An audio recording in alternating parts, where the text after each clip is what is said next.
знал минимальные необходимые знания ислама, чтобы знал, что он должен, а не соблюдать. И даже бывает, что на пятничном намазе приходят и люди слушают и принимают ислам. В прошлой неделе на пятничном намазе пришли двое дедушки и приняли ислам. И у нас и мужчины, и пожилые люди приходят и спрашивают, и принимают ислам. Даже два апостола приняли ислам. Машаллах. Два апостола. Основные причины. Значит, мы объясняем, мы уже знаем, какие вопросы обычно задают, и знаем, что у них в основном неправильная информация об исламе.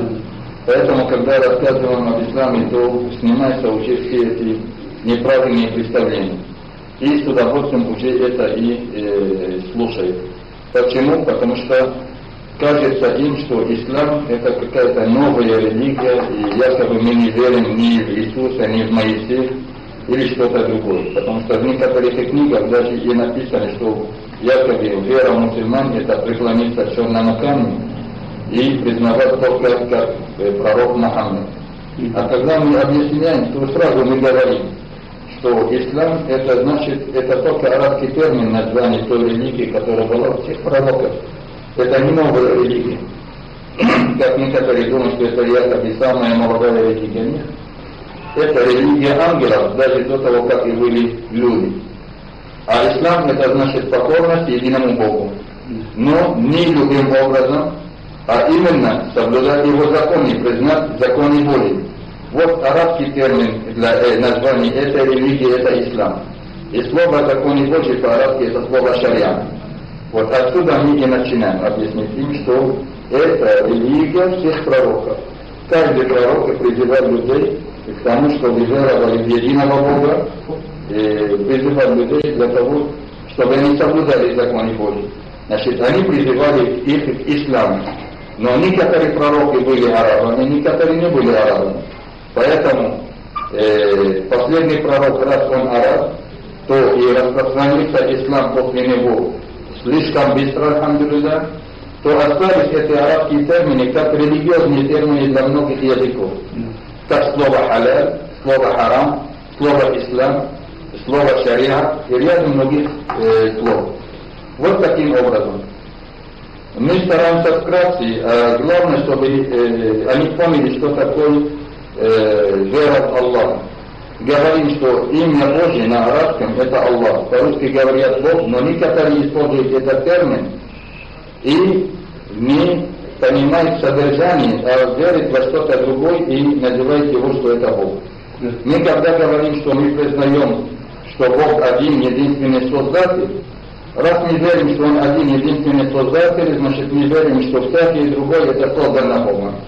Создано Богом, значит их не было. А существовал только Бог. А Бог отличается от всего этого остального. Он один единственный по существованию, по атрибутам и по делам отличается от всего остального.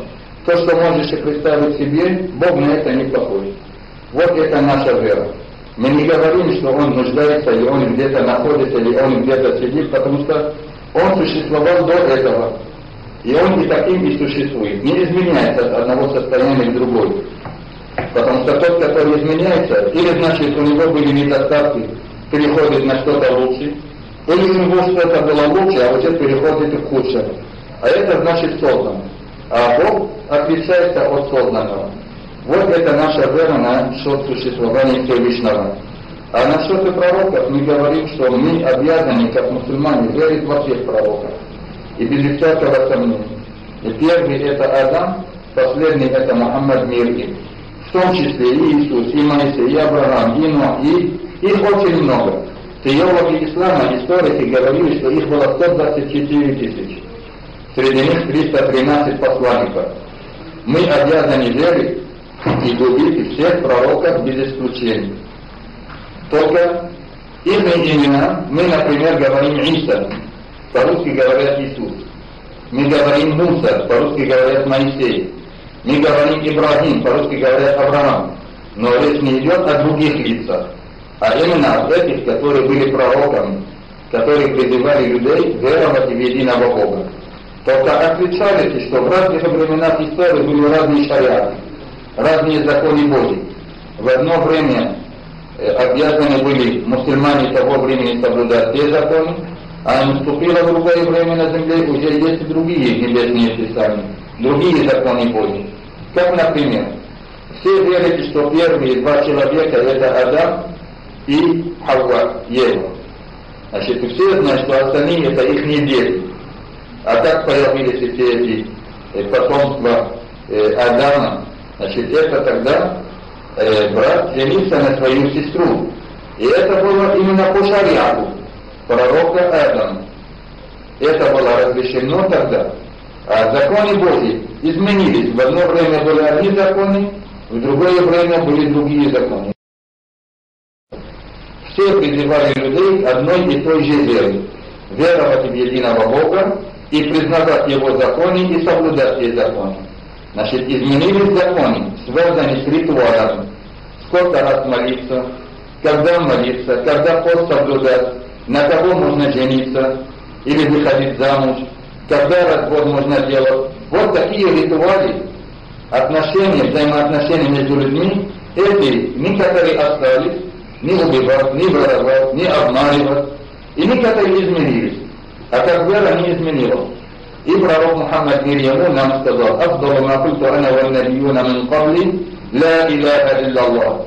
Наипрекраснее слова, которые сам пророк и предыдущие пророки сказали, это слово «ла иляха илляллах». Но он говорил на арабском, другие говорили, может, и на другом языке. А сущность это нет божества, кроме самого единого Бога. Это что означает по-арабски «ла иляха илляллах». Вот. И когда ты приняли веру пророка Моисея или Иисуса, то говорили тогда «Ла иляха илляллах, Муса Расулуллах». Значит, нет божества, кроме самого единого Бога, Моисей его посланник. Это во время пророка Муса. А во время пророка Иса говорили «Ла иляха илляллах, Иса Расулуллах».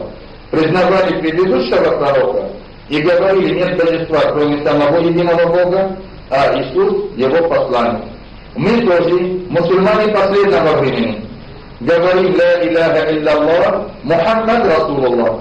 Признаем, что нет божества, кроме самого единого Бога, и Мухаммад или Абуль Гасим, имя пророка, его посланник. И одновременно мы обязаны любить и веровать во всех предыдущих пророков без исключения.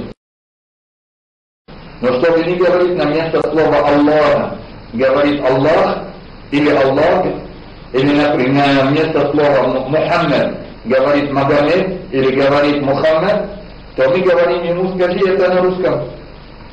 Я свидетельствую о том, что нет божества, кроме самого единого Бога, и Абуль Гасим, его пророк. Кто сердцем верит в этом и произносит это языком, уже мусульманин. Вот. Он уже держит не только веру пророка Мухаммада, а веру всех предыдущих пророков. Вот это мы и объясняем. По поводу Иисуса, что Аллах Субхану ва Тааля отличал Марию от всех остальных женщин. Она самая избранная, и она святая. И Бог даровал ей, чтобы смогла рожать ребенка без всякого полового акта. Это дар от Всевышнего. А Богу это не тяжело. Как и Бог создал Адам без отца и без матери, и Адам не родился, не был маленьким, потом вырос и держали его на руках, а он был создан большим.